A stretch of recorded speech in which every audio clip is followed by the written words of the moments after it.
You're supposed to bow when you say that. In my heart, I was. Oh, okay, good. Good to know. So thank you all for being here again. For those of you who might not know, from left to right, we have Bishop Nisley from Rhode Island, and following him is Bishop Fisher from Western Massachusetts, Bishop Lane from Maine, and Bishop Cedarholm, who you heard from before, from Massachusetts. So you have the undivided attention of about 50 plus deacons in this room.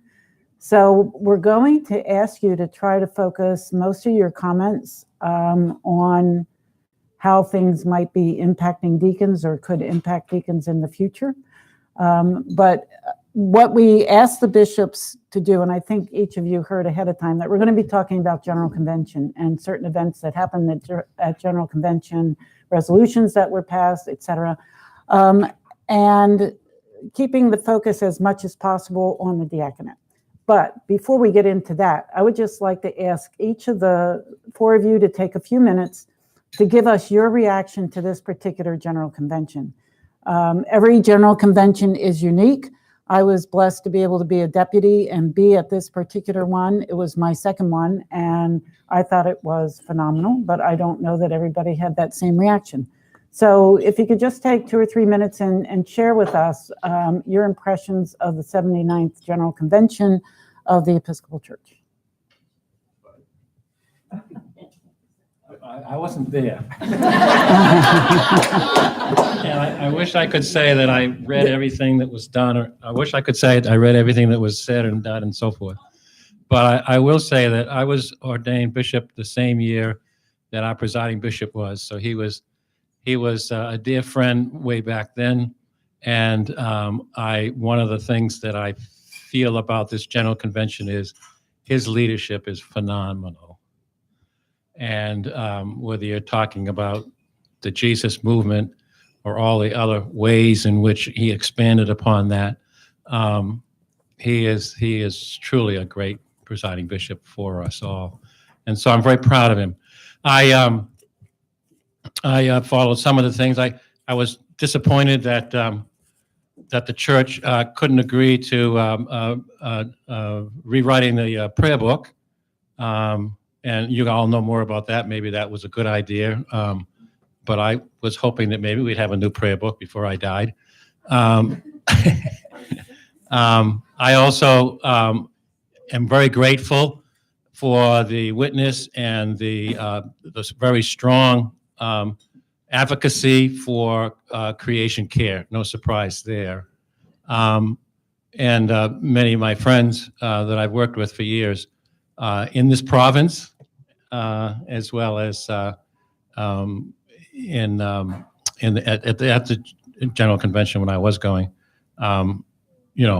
people like Margaret Bullard Jonas and others. I shouldn't name anybody because I can't name them all. But I was very proud that we continued to advocate and make creation care and the environment a priority in our ministry. I wish we had more in the budget for it. I was hoping we get more this year. We did maybe a little bit more than last year in terms of how much money is available for grants and so forth back in the diocese of the church. But at least we're standing up for it.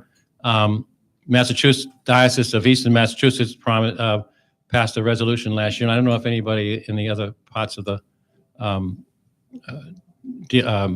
province did or not. We're still in, and I don't think that you didn't pass a resolution. We're still in, yeah. So it's the Paris Accord, and we're working hard with not just churches and other peoples of faith, but we're working hard with governors and in the country. I'm not talking just about Massachusetts. In the country, governors and mayors and businesses to pronounce that. And I'm proud to say that our Episcopal Church stands for those ministries and mission, and so that was a blessing. Two things stand out for me on reflection. One is I think we saw a changing of the guard, and political power passed from the hands of the baby boomers into the rising generations. And so we didn't fight about the same things we've always fought about. We fought about different things, and our priorities were different. And I actually think the prayer book discussion is the icon of that changing of the guard, because the Standing Commission on Liturgy and Music gave us 3 options and we didn't choose any. What we said was, instead, we need to talk about what does common prayer mean in the digital age? What does common prayer mean in a multicultural church? And how do we get contextually sensitive worship now, not 15 years and $10 million later? So there was a kind of rejection of a bureaucratic institutional approach to worship and a request for something closer to the ground, something quicker, and something that won't be out of date when it's published. And that decision wouldn't have been possible if the baby boomers were in control, because we love our Standing Commission on Liturgy and Music, which we dominate. And so this task force is not, that is a special task force to look at the question of prayer book revision in the digital age, and it was not assigned to the Standing Commission on Liturgy and Music. It's a separate task force. So so that's one thing, the changing of the guard. The other thing I thought was, and this is Michael's leadership, and very strongly so, there's really kind of a breakdown of this sort of cocoon or bubble that General Convention used to be. It was a much more public event, and the lines between in-church and public witness were much less clear. We did a lot of public witness. We had a revival. There was a lot of out in the streets sort of thing. So we did our legislative business, but in some ways I think witnessing to Christ in the public square was a dominant theme. And I think our presiding bishop is interested in getting us out of our churches and into the streets, and convention showed that. So those are two things that really stand out in my mind about the General Convention. So Jan mentioned that she was at General Convention. How many of you have been to General Convention at any time? Okay, so you know a little bit what it's like. For those of you who haven't been there, it's like a whole nother world. And there's legislative hearings that start at 7:15 in the morning, and you're still going at 10 o'clock at night. Just a quick story about myself was that for the first time, I was a legislative chair. I was legislative chair for socially responsible investing. And so a lot of work went into that. And this one day, which is like the second day of convention, 7:15, we're going into this meeting. People are handing me memos. Legislative aides are coming over with different things. We're about to debate this very controversial resolution about whether or not to divest from Israel based on their actions with the Palestinians. And I'm getting financial people from our church pension fund saying to me, I know you're going to have this debate here today, Bishop. And if you decide to divest, that might cost your retired clergy about $300 million. Just be aware of that, Bishop. And so all this is going on, and I sit down and I ask the chaplain to lead prayer, and she says, okay, I'm going to pray for about a minute, and then we're going to have a period of silence. And I kind of heard that. And so I've got all these papers in front of me. I'm shuffling them. She prays. She stops. And I go, okay, let's start this meeting. So that was the silent time. So for the rest of convention, I would say to her, you lead the prayer, and I promise that I won't say a word until you say amen. So there's a tremendous amount of activity. As Steve pointed out, there's a lot of public witness, like at the Hutto Detention Center. For me, that was an incredibly moving time. We went there.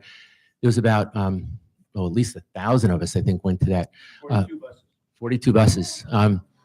And because of the permits, we were kind of far from where at the detention center itself, and we were all facing the stage, and therefore had our backs to the people in the detention center.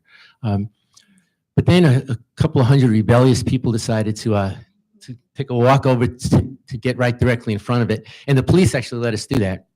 And we were just singing and praying, and people inside heard us and saw us, and indicated through windows that we were being heard, and they felt really supported. So it was one of the many times of public witness, including every day at convention. We had a prayer service, about a 5-minute prayer service about gun violence, and 96 crosses were handed out each day for people to wear around their necks, because Show and 96. Show and tell. Okay, right there. Yeah, so 96 people a day die of gun violence in the United States, and at the end, and there's at end of convention, after 10 days of convention, there were 960 people walking around with those crosses on, indicating that. Do you want me to talk about a particular resolution about gun violence, or leave that to later? No. Okay, so I'll just go. The only last thing I'll put in there too is that another great development, I think, was that my first couple of general conventions as a bishop, I felt there was a lot of tension between the House of Deputies and the House of Bishops, and I felt that was really resolved this time. I really felt there was a tremendous amount of unity, and I think that just like with the debate about the prayer book, is that we compromised on different things, and the compromise wasn't to meet in the middle. The compromise was actually to make it better, and I felt like that happened on a number of different issues. So I'm really grateful for that. People talk about General Convention like Brigadoon. It kind of arises from the mists, and it exists for a couple of weeks and then it disappears. And once it rises, if you've been to General Convention before, it feels very familiar. There's a rhythm to it, and the blue hangings and the signposts and everything else. George Werner described it to me that way years ago, I think one of my first General Conventions, and I've never forgotten it. And it does sort of feel like Brigadoon. I keep wanting to break into Irish jig when I'm there. I think this is my 8th General Convention, having served as a priest and a deputy for a number of General Conventions, and my 3rd in the House of Bishops. I think you're absolutely right. There was a spirit of compromise in General Convention, and not between House of Bishops and House of Deputies, but between parties within the church. I probably in the rest of New England don't have the experience we have in Rhode Island, but in Rhode Island, if a community touches salt water, it voted for the progressive candidate in the last election. And if a community does not touch salt water, it voted for the conservative candidate. And if you were following along, you saw the resolution from North Smithfield in Rhode Island banning Nike apparel because Colin Kaepernick was being supported by Nike. We're a divided state, and we're a microcosm, and probably you all are too. We're a microcosm of the United States of America. We're a divided nation. And General Convention brings all those divisions and all those people from all over the country and forces us to be in a room with one another and try and get something done. And one of the sort of seminal moments for me in my ministry was in 2006. If you remember, it was the events that led up to the infamous B033 resolution that put a moratorium on the consecration of more bishops who were in same gender relationships. And the day before, there had been this debate in the House of Deputies.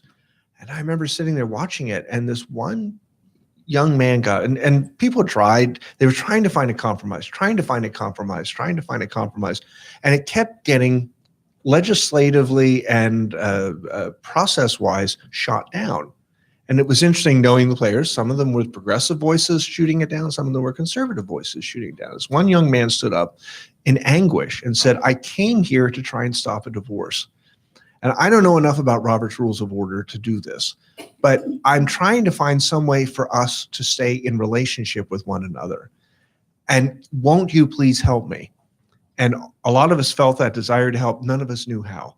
And there wasn't a will in that moment to find a way forward. And B033 happened, and that made it worse. And we've been sort of trying to find our way back to a community since. The seminal moment for me in this General Convention was in the House of Bishops when Andy Doyle, the Bishop of Texas, who's a Gen Xer, stood up during the debate on prayer book revision. And he said, look, I don't trust you guys. You old people, I don't trust you to do prayer book revision. I don't trust, because you're going to put your needs before the needs of my generation and other people in the church. And it was an incredibly courageous thing for the Bishop of Texas to say, as one of the younger bishops. And he said, look, I'm going to be in this church longer than most of you. And I'm really worried about that. And we all sort of, I blanched. I don't know, maybe you guys didn't, but I blanched at it and said, ouch, that hurts. And that's probably right. And we didn't know what to do with it. But overnight, a group of bishops got together. Ultimately, 50 plus bishops signed, I was one of them, signed the resolution that was substituted for what had come to the House. And it was this different way of doing prayer book revision, which was to say, we're not going to do a systematic top-down prayer book revision. What we want is a grassroots conversation. And we basically want people to experiment. Let's have prayer book revision rise up from the community, as opposed to telling people what they should be doing. And it was this moment, people wanted this time to find a compromise. And I think you're absolutely right. Again and again and again in this General Convention, where we could have had an up and down vote, where there would have been a winner and a loser in the way we've done it in so many General Conventions that I've attended, this time the church said no. And I think part of it was Michael at his first sermon at the opening Eucharist at General Convention just said, I want to talk to you about the way of love. And this love is real. And this love is self-sacrificial. And this love tries to find unity. And you saw it. You saw it with the question on B012, the question about how do we make sure that every community in the church has access to all the rights of the church, but still respect the consciences of people who feel that they can't go there. And it was difficult and hard. And there were a lot of emotions as part of that. But there was a will this time that I've never seen at General Convention to find a compromise. I hope we're about a year ahead of the United States. Yes. I really do. I hope that this is the beginning of a new era, that we've looked into the jaws of what becomes when we don't find ways to be together. And I think House of Bishops was one of the first ecclesiastical bodies in the country to write a letter of concern about what we saw during the primary season leading up to 2016. And we were prophetic. We were about a year ahead of everybody else. My prayer is we as a church are a year ahead of everybody else, that finding a way to build community, because we have seen the corrosive effects of division. And I think that's probably my biggest takeaway, both hopeful and encouraging from General Convention. Thank you. So several of you used the word compromise. The word that I came away with from General Convention, I would have said that it was collaboration, because I didn't really see that people were giving up part of what they believed as much as coming together to find the common ground. And I think doing that requires collaboration. So Bishop Lane, you mentioned changing of the guard at General Convention.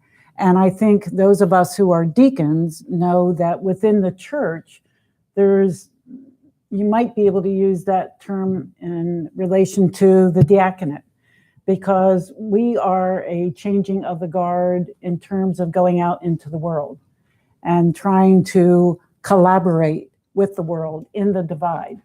So given those words and those concepts, with your experiences now and what was happening at General Convention, and talk about any of the three pillars, whether it's racial reconciliation or evangelism or creation care or what have you, how can you see the diaconate playing a role in carrying that spirit of compromise, collaboration, changing of the guard, all those wonderful constructs that we saw happen at convention into Province 1? Let's just limit it to Province 1. if we make it here, we'll take it to the world.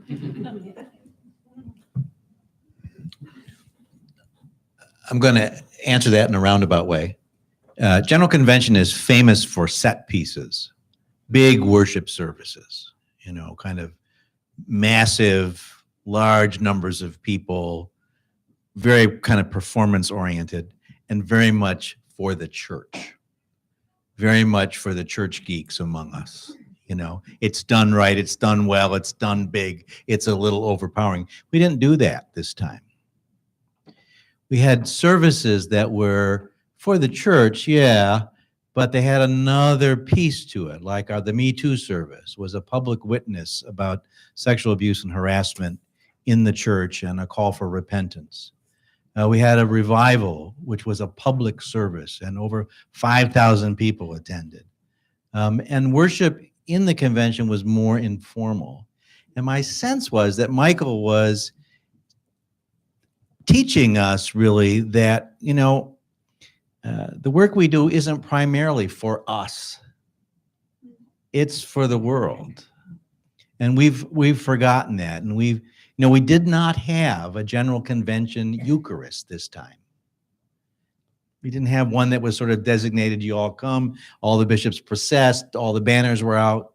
The closest thing we came to it was the UTO ingathering.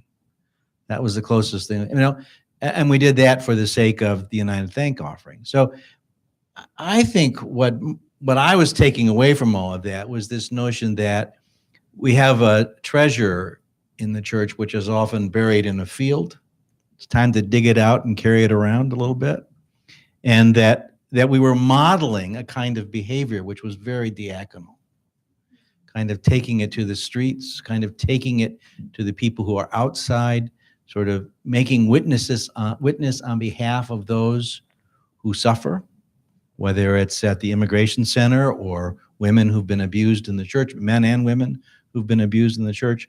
So I think that model of taking the treasure out the doors of the church and into the world is something deacons try to do a lot. And maybe you're going to get more encouragement now from the church as a whole for that ministry. Can I riff off that? Yep. Because there's another piece of that movement that we saw as well. And I was chair of evangelism. One of the things we did was send the members of the evangelism legislative committee out to the street, partly to share the good news of the gospel, but also to see what God was already doing in the community. And a lot of the folks went, we had a lot of street people in Austin, and they went to talk to the people who were living on the street. And I remember this one group coming back and saying, we had the best experience because they heard about us and they said, oh, we want to tell you about what Jesus is doing. So they took us to their makeshift church that they already had. And they showed us how they had a Bible in a tree, and that Bible signified that in that part of the community, everything they were going to do was going to be to honor God and to live according to the teachings that they knew from the Bible. And we were able to come back and say, it's not so much the church is taking our treasure out as much as we're going out and finding the treasure that God has hidden in the field, in the community, and bringing it back into us. And I think that's the other half of the diaconal ministry, that breathing in, breathing out, that's so key to our experience of the Spirit and the wind that's part of the Spirit. And I think that happened at this General Convention. And it's Michael, and I think it's the church. There's a change happening. Brigadoon is starting to dissipate. It's great. Well, we're at General Convention, a very diaconal type ministry was started in Western Massachusetts. It wasn't started by deacons, but they're doing all kinds of other great outreach. But the very diaconal ministry was in the southern Berkshires, where the Appalachian Trail runs right through there, and as you know, it goes from Georgia to Maine, and people from around the world go to walk on that trail. And if people are coming from around the world to go do that, some of them spending 4 months walking there, they are looking for something, right? They're looking for something. And so our churches, combined with the UCC church, again, a notion of collaboration, decided to put up a tent one part along the trail. And they have food there. They have got shelter. They did some research, and they found out that the number one need for people on the trail is a place to recharge their iPhones. So they got power packs to do that. And I got back from our convention and went with them. And all kinds of people would come up and just talk about why they're walking. And they had these incredibly deep conversations. The Southern Berkshires is not known for having a lot of young people in our churches, but there's a lot of young people on that trail. And so they went to where they are. So I think that's a one small example of the kind of spirit I think that Michael Curry has, that our church has, that we're leaning into. I'm going to raise a question for us to consider, and that is,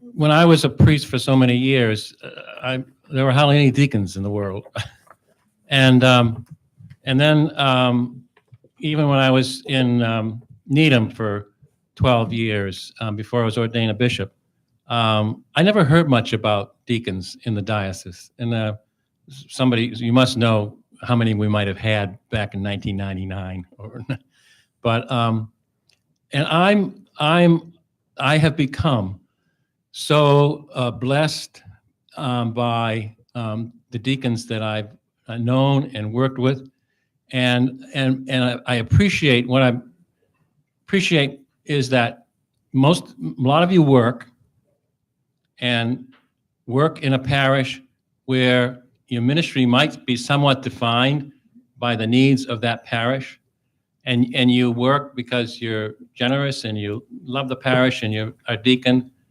But the question I have is the work that you do in our parishes or in your diocese, is the work you do of really touching your heart and soul?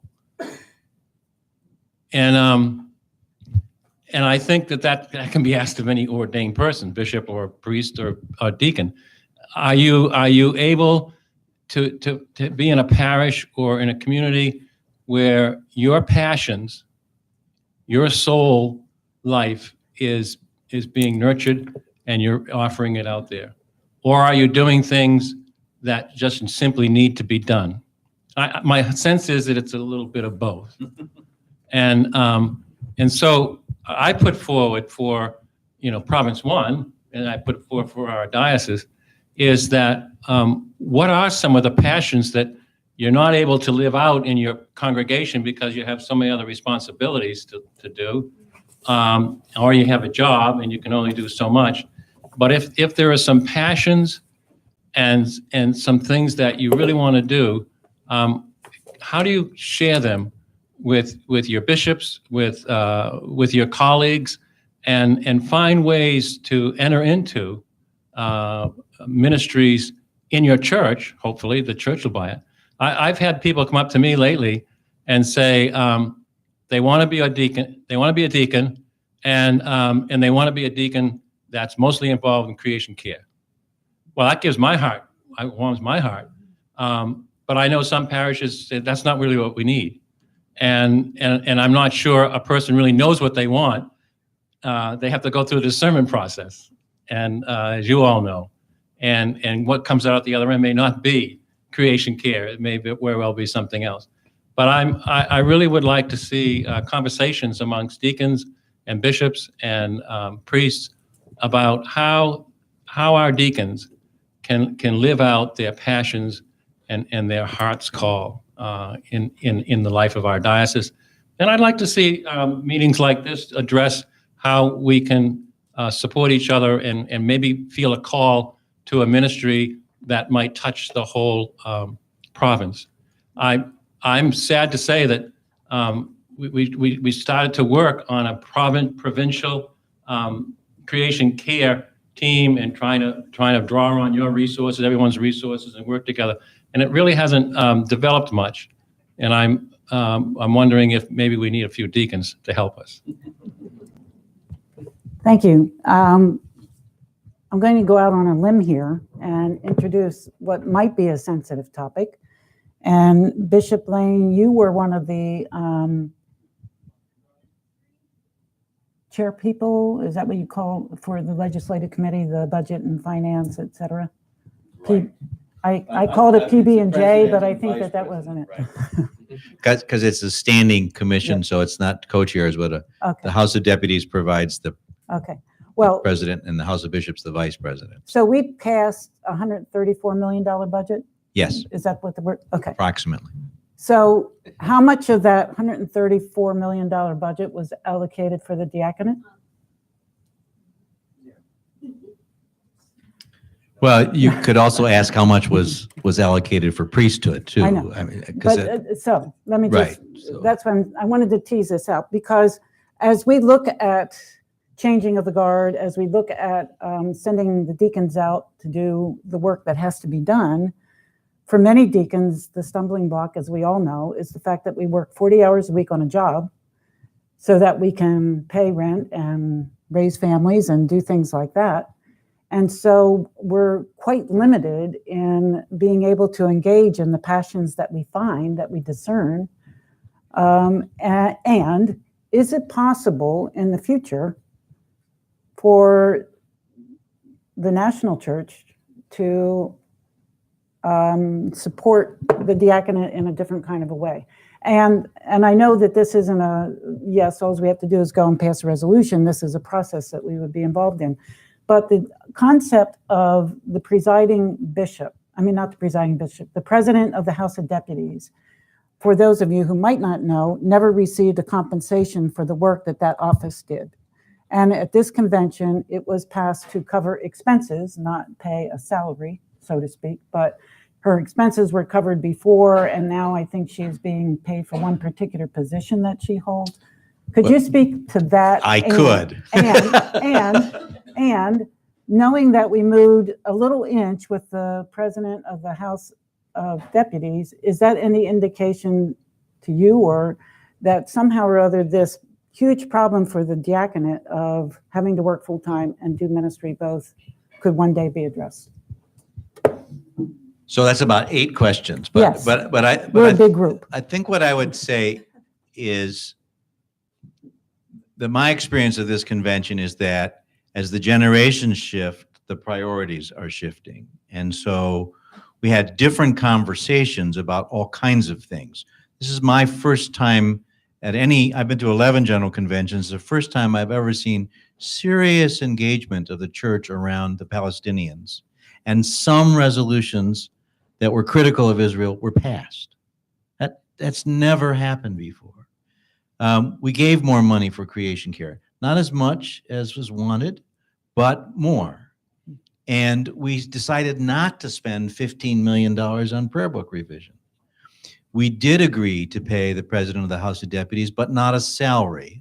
That's a very complicated conversation. We can have it. It's probably not worth our time here, but there's a stipend for the president of the House of Deputies, along with expense money, covering expenses. So the changes occurred. And I would say that the kind of question you're raising, a structural one about how the diaconate is supported, could happen. We could have a conversation about that we might not have been able to have in the past. It's also true, I think, that the structure of the priesthood is changing.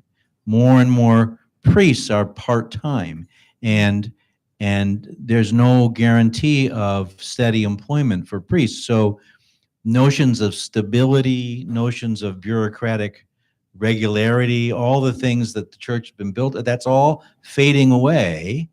And we're going to need to find new ways structurally to support ordained ministry, including the diaconate. So without saying there's any kind of guarantee, I think there's space now in the church to have those kinds of conversations. And real movement. I mean, this issue of paying the president of the House of Deputies is 3 decades old. It's 3 decades old. It's been going on for a very long time. Something actually happened this time, and compensation is being provided to the president of the House of Deputies. So I guess that's a long way of saying, I think this is the time actually to begin talking with one another about what would actually help the diaconate, what kind of support, whether it's formation, whether it's stipend, whether it's other kinds of support, what would help and what would the church need to do that? Because I think that conversation is happening as dioceses come together because they can't afford life separately, as we're looking at, many of our Western dioceses are mostly non-stipendiary priests. I think this conversation is timely. That's a long answer. No, that's good. Yeah, okay. So we have about 21 minutes left, and I was Not to put too fine a point on it. I was wondering if anybody out here has a question that they would like to ask about convention. Oh, this is nice. Jen and I did our report, Deacons on the Road to Emmaus on General Convention. I'm Stan Baker from the Diocese of Vermont. I wanted to just say something about my sense of General Convention. I think this was my fourth one. It was very different, and I agree with you. We didn't engage in compromise. We engaged in reconciliation and transformation. I was on the interim body on the status of marriage, which prepared a resolution, which then you came forward with BO 12. To me, that was a powerful example of one of many things that was happening in this General Convention. I think women's voices were being heard. I think no more will be able to go forward without adequate translation and interpretation. We realized we have people who are Spanish speakers and French speakers who absolutely need to be heard in every legislative committee. So with a real sense of not just isn't diversity nice, but we have to do what we say we're going to do. But that process for me was very powerful because I think we went from whatever traditional means and whatever progressive means in terms of same-gender marriage and other issues to really beginning to try to listen to each other. And by the end of the 12 days, I would have been willing to be on this new task force on talking across differences. My first thought was, Lord, save me from that group. It's going to just be covert homophobia and so forth and so on, but I don't believe it is. I believe we have a new mandate to listen to each other, to recognize that there are Spanish-speaking people who don't agree with me theologically, that there are people in their 30s who are traditionalists, that there are people in their 80s who are not, and a real new sense of listening. So I'm not sure I have a question as much as a thank you for BO12, a thank you for the work that some of us did in coming along with it, a real listening to people from the Diocese of Dallas, a kind of a new sense that we can listen to each other and become something new, as well as an emerging voice of the deacons. And so I guess my only question would be more thought about what I'm calling not compromise, but reconciliation, transformation. And the newer voices, not just of the younger generation, but of our Spanish-speaking brothers and sisters, our French and Haitian Creole-speaking brothers and sisters, and how the church is really going to follow what I thought was a very powerful presence at this General Convention that I have never felt before, of other, not just other in terms of sexual minorities, but other in terms of language, other in terms of culture. So my thought is, what do you think? So after General Convention, about a month ago, I was at Nueva Amanecer, the New Dawn conference that we have every other year in the Episcopal Church for Latino ministries. And I was the only gringo bishop there. And they kept wondering why I was there. And I had background doing Latino ministry when I was in Arizona. But what you're saying is absolutely right. But within the Spanish-speaking community, there's a wide divergence of opinion. And there, I think what happened at General Convention, and I'll own the reconciliation word. I think that's a lovely way to describe it, as opposed to conflict. We really tried to find ways to be reconciled with one another, and that was certainly what Michael called us to. That carried over into that conference that we were at, where we have wildly divergent theological viewpoints within the communities because they're from different countries and have different cultures and different understanding of things, and yet the majority are American. Same kind of work. How do we find a way to be in as much community as possible, respecting the fact that there are some things we disagree on? And that's really exciting for me. And I'm hoping that's the beginning of a new spirit in the church. I really do. I feel like this General Convention was a bookend to 2006.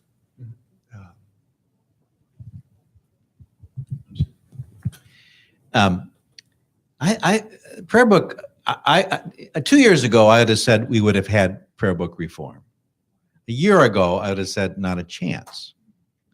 Then the Special Task Force on Women on Harassment and Sexual Abuse came forward with a number of resolutions and some momentum. And going into convention, I would have said, absolutely, we're going to have prayer book reform because we need to have more expansive language. Convention received that report with great appreciation, and a number of the resolutions that were suggested were adopted.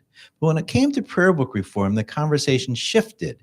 And I think it's what we're talking about reconciliation. First of all, Spanish speakers and French speakers and others said, great, we need expansive language, but we also, we need a translation of the contemporary prayer book that works for us. And right now we don't have one. And then people began to say, you know, we need to have now expansive language for women, but what about people of color? How does the prayer book in its language reflect the diversity of colors in our church? And then people said, and how do we reflect that diversity across national cultures? We all speak Spanish, but we're not all one culture. So what happened was, I think this conversation got very broad and very deep very quickly. And we said, you know, it won't be enough to have a prayer book that works for the white women of the church. That won't do it. How are we, and then Bishop Doyle again got up and said, on Sunday morning in my diocese, we use 4 prayer books. We use 1928, 1979, the Spanish prayer book, and we use texts in Vietnamese. So why should we fix the English one? Now, I mean, you could argue, well, most of us are white English people, but I mean, the question was powerful and pointed, and again said, are we going to be what we say we are? Diverse, multicultural, expansive? Are we going to do that? Or is that just lip service? So I think what happened was the report from the women came in and everyone said, amen, you're right. But we got to go further. We've got to go much further, and we cannot be satisfied. We can't get all done and say, oh gosh, we've included women in the prayer book and be satisfied with that. So again, I think this motif of moving across boundaries and trying to hear each other and be reconciled was really important. And we gave to the Standing Commission on Liturgy and Music the job to produce a decent Spanish translation by the next General Convention. One last bit on the prayer book. We joked about what was actually happening. I don't know that anybody really understands what was happening, because the omnibus resolution was written at like 1 a.m. And it's kind of a catch-all of everybody's. We got enough in it that everyone could sign on to it, and it probably, like the Bible, contradicts itself in a bunch of places. But the upshot is, we said the 79 prayer book is, and this is by canon of the National Church, is our prayer book. I said, great, put it over on the shelf there. And if anyone really wants to pull it off, they can pull it off. But it is a prayer book, and that was the key phrase. And I think it goes back to what Andy was saying, and other people were saying. We have other operative prayer books. And you can't, if you've ever done translation, you can't just translate English idiom into Spanish. And make it work, right? And you can't do it into different culture, and you can't do it into French, and you can't do it into Cantonese, and because we have a Taiwanese prayer book, and we have a church in Taiwan. So what we have is multiple prayer books, and I think that's what we're going to have going forward. It's going to be a lot more. We joked about the English solution or the Canadian solution. The official prayer book of the English Church is the 1662. Nobody uses it except for evensong when the Queen's around. And what they really do is they're much more free now about producing up-to-date liturgical resources that are used in different congregations. And I think that's what you're going to see happening is, I joke about, we've decriminalized liturgical experimentation. I've said that to the clergy in Rhode Island. Please play. And if it's really good and people like it, I want to see it. You know, and we're going to have some hairballs of liturgies that are just terrible. That's what experimentation looks like. Please, actually, all the YouTubers at home. But that's what experimentation looks like. But you don't get to the beauty without having to figure out what doesn't work as well. And I've encouraged priests, I said, you know, let's be realistic. Maybe Sunday morning at the 10 o'clock service is not the place to make the big wholesale changes, but Saturday night or a weekday service or a special service, and you want to write your own Eucharistic prayer, go for it. And if it works and you think it's powerful, I want to see it, because now each diocese has to have a liturgical commission. Please, deacons, be on the liturgical commission, because you have a viewpoint that other people don't have, and you have a sense of how language works and doesn't work in your own ministry settings that other people don't have. Bring your voice into that task. And we're supposed to send our stuff upstream, and somebody somewhere will collect all this and create alternative service books that we can use. And that's actually really exciting to me. And if somebody wants to get fussy about, well, what do we believe about this? Well, you go look at the prayer book. The rest of us are going to pray. Okay, great. Do you want me to stand up? Yeah. Hi, my name is Natalie. I'm from Massachusetts. And I was really touched by what you said about the experience of Andy being able to stand up and say, I don't feel like I can trust the room. And I think what's really remarkable to me about that is that it takes immense relationship and trust to be able to say something like that, and a commitment to people to hear each other. And so my question is, if we're going to be prophetic and if we're going to be an example for the world, how do we create that kind of community and relationship in a world where that's so sparse as the church? So we have something special in the tradition of Jesus, right? That we believe that we can trust one another. We like to believe we can trust one another at least. But, you know, even today, what happened at the congressional hearings, you know, people saying, I don't trust you, and no one listening to each other. And so what does it mean for the church? And I'm coming from my generation. I'm the oldest of my 5 sisters. They all think I'm crazy. I'll get out for being here. You know, honestly, like, how could you trust? So it's, what does it mean to be the church, and how do we create these spaces where even relationship can be cultivated among people who need to start trusting each other, you know, outside of our walls? And how do we build that kind of space so people can start saying, I don't trust you, and then reconciliation can happen? Ooh, that's such a great question. It really is, and it gets to the core of the matter. When I was elected bishop in Rhode Island, I think Steve took me aside and said, look, Knisley, here's the deal. In Province 1, the bishops take seriously their relationships with one another. You will show up for stuff. That's our expectation for one another. And it has become this incredible community for me. And I know, Jan, you like seeing us up here because you like seeing us joke with each other. But it happens because we're committed to being together with one another and being that community. That happens a little bit, not as well, I think, in Province 1, but it happens in the House of Bishops because we have the luxury of being together. I am so excited about the emerging networks of deacons to stand beside the existing networks, I hope strengthening networks of priests, because as the ordained leaders of the church in these different orders, we need to model for people what this kind of respectful, committed community looks like, so that having seen it, they say, how can I get me some of that? And we in our congregations can say, this is what really matters, a core value for us as Episcopalians, that we will tend to our common life. And that's why we want you in church on Sunday. That's why we want you to be around the altar with us. This isn't optional, because you can't get to the good. It's like marriage, right? If you don't make the commitment to be lifelong, you can't get to the good parts. And I think that's really, I think that's at the core of what it is to be Episcopalian, that commitment to find a way to be with one another So I talked too much. I'll let you. No, I a question. When somebody asked, how many of you have been to a general convention? Was it this convention or ever? Because not many hands went up. Correct? I mean, how many people have been to a general convention? Okay, maybe a third. And going back to the life of a deacon is, if you're employed, you can't take 2 weeks off to go to general convention.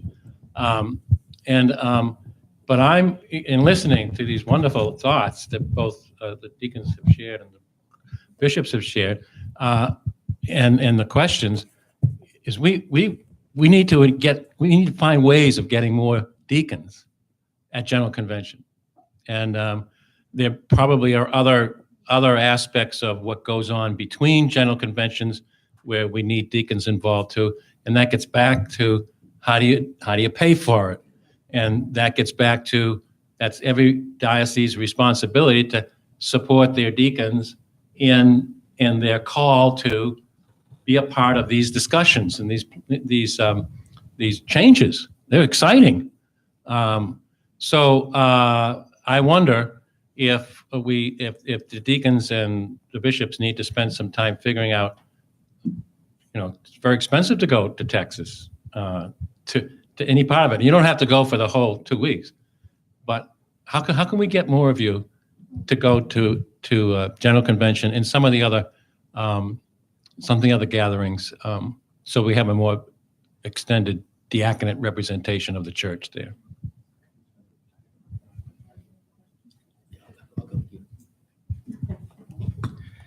So in terms of Natalie's question, I just came from Gathering of Leaders, it was in Bishop Harris Center this time.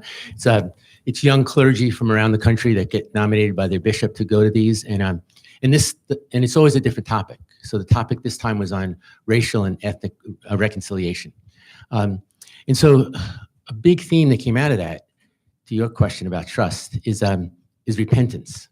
Yes, there needs to be repentance on the part of white people. To own up to our history and to say we're sorry, and not we're sorry but to say we're sorry. And so that was a big theme. And that continues a theme that I think happened at General Convention in terms of the Me Too movement. The very first night we were there, we had a liturgy in which the bishops repented. We said we're sorry for the ways, whether intentionally or unintentionally, that we imposed on the rights of women. So it begins with repentance, and then you can move to trust from there. And then the last thing I'd have to say about that is that a constant refrain that I use is every human being is more than the sum of their opinions. They're more than the sum of their opinions. I think there are a couple practical things we can do.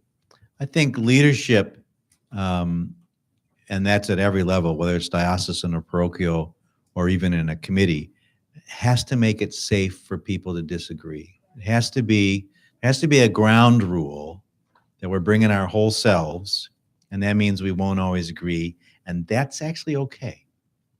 And then we have to follow through on that. And I think it's really about norms, stating them, and then living into them, and making a committee meeting a place where people can disagree, making a diocese a place where people can disagree. And then I think the second thing, this really was a wonderful convention, and I'm not gainsaying it in any way, but it's the result of a very long period of hard work in both houses. I mean, the House of Bishops met with mediators and consultants for practically a decade because we couldn't talk to each other. And yeah, before I know it's before we were in the House of Bishops, but I think some of what is happening now is really the fruit of that work. And then our leaders saying it's okay to disagree. I mean, Michael saying very clearly, reconciliation is not about agreement. Reconciliation is a cross difference. I want us to be reconciled. I don't want us to agree. So the leader was giving permission, calling it out, saying it was safe. And then we've been persistent. I think so. Persistence is the other thing, because there'll be a bad committee meeting. There'll be a bad convention. There'll be a bad whatever. we have to persist. We have to say, well, we're going to pick ourselves up and try again, because reconciliation is what we're about. So I think those are two sort of concrete things we can do in every place to get to a place of greater trust. So we're at the end of our time together, but I would like to say, no, you aren't up there because you make me laugh. You make me laugh all the time. But you are invited here because you are the role models for us. You are a representation of respect and integrity and authenticity and community building. And you are showing us exactly what you are talking about. You are showing us exactly what we yearn for. And that's why we invite you here. I think that anytime I have the opportunity, I thank each and every one of you for being the bishops that you are. Because when I engage throughout the country with other deacons, we are blessed here in this province, not only geographically, because we're close enough that we can do things like this, but because we have leadership like you men and women, Laura, who isn't here, and Gail and Barbara and all the other bishops that are around. You are our inspiration. So that's why we invite you here. We want to hear what you have to say, and we thank you immensely. So thank you very much. I got a song. I got a song. And Margaret Bulletona taught this to the House of Bishops in Province 1 back in 2003, I think. And she called it God's Heart Song. And but I want to make it our heart song as your bishops and sing it to you, our deacons. All right, so this is I'll sing it through once, and then hopefully you guys can join me. Jump right in. Jump right in. Three-part harmony. Let's go. Listen, listen, listen to our heart song. Listen, listen, listen to our heart song. We will never forget you. We will always love you. We will never forget you. We will always love you. Listen, listen, listen to our heart song. Listen, listen, listen to our heart song. We will never forget you. We will always love you. We will never forget you. We will always love you.